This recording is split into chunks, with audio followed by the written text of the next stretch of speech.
right, let's talk about maybe the most exciting part of chess, capturing. I mean, there's just no feeling like it, snatching an opponent's piece right off the board and watching their whole plan just crumble. But let's back up for a second. Let's ask the most fundamental question there is. Forget about all the fancy openings and complex endgame strategies for a minute. At its very core, how do you actually win a chess?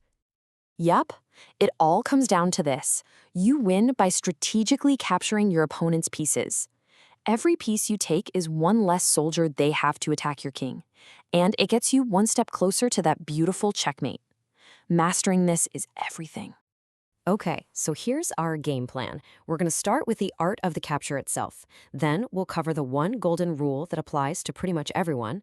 After that, we'll meet the power pieces, uncover the pawn's very special and kind of weird move, and finally, we'll talk about the one piece you can never ever capture, the king. So first step, the art of capturing. And here's the thing, does every piece do it the same way? No way. Each one has its own unique style, its own personality, and that's what makes the game so incredibly deep. That leads us right into our second section, one golden rule. Because even though every piece is a little different, there's one universal principle that almost all of them follow when it's time to go into battle. And here it is. It's really just a simple three-step dance. Step 1, you move your piece, following its own movement rules, and you land on the exact same square as an enemy piece. Step 2, your piece takes its place. And step 3, my favorite part, you physically take their piece right off the board. That's it. And make no mistake, once a piece is gone, it is out of here for good. It doesn't come back. Ah, what a satisfying feeling that is. All right, now for the really fun part. Let's meet the heavy hitters, the big guns of the chessboard. These are the pieces that can totally flip a game on its head in a single, powerful move. First up, the queen. She is the undisputed boss of the board, an absolute powerhouse. She can move and capture in any straight line, forward, backward, sideways, diagonally, for as many open squares as she wants. If there's an enemy piece in her path, pow, it's gone. Next, the rook. The best way to think about the rook is like a freight train barreling down the tracks. It moves and captures in perfectly straight lines, horizontally and vertically, kind of like a giant plus sign. But just like a train, it can't jump over other pieces. If something's in the way, it has to stop. And then we have the bishop. This piece absolutely owns the diagonal highways of the board. But here's the catch, and you gotta remember this. A bishop that starts on a white square will only ever be on white squares for the whole game. Same goes for the one on the dark squares. It's got its own exclusive lane. So let's do a super quick recap of our power trio. The queen, she does it all, straight lines and diagonals. The rook stays on the straight and narrow, only horizontal and vertical. And the bishop, he's the diagonal specialist, slicing across the board. All right, now let's talk about my personal favorite, the knight.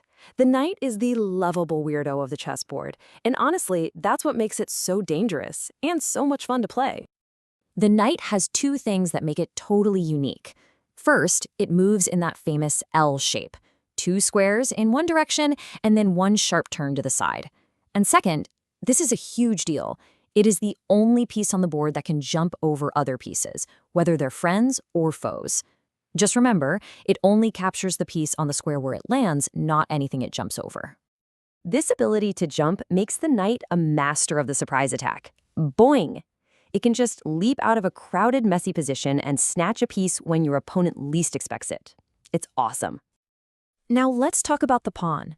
You know, they often call the pawn the soul of chess. It's a special little piece because it's the only one that breaks a fundamental rule. It moves one way, but it captures in a completely different way. This is so important. Probably the #1 mistake beginners make. Pawns march straight forward one square at a time. But when it's time to capture, they attack one square diagonally forward. They move straight, they fight crooked. Get that down and you're golden. But wait, there's more. The pawn has one of the strangest, most specific rules in the entire game. I like to think of it as the super secret capture rule. It's called En Passant, which is just French for in passing. And it's a very specific, special move that only applies to pawns capturing other pawns and only under very specific conditions. Okay, here are the conditions. Pay attention, because they're strict. 1. Your opponent's pawn has to move 2 squares forward on its very first move. 2. It has to land right next to one of your pawns. And 3, and this is the kicker, you must make the capture on your very next turn. You can capture it by moving your pawn diagonally to the square it skipped over. If you wait, the chance is gone forever. All right, finally, that brings us to the most important piece of all, the one the entire game revolves around. We're talking, of course, about the king. Now, the king can capture other pieces. His move is simple. He moves and captures one single square in any direction: forward, backward, sideways, diagonally.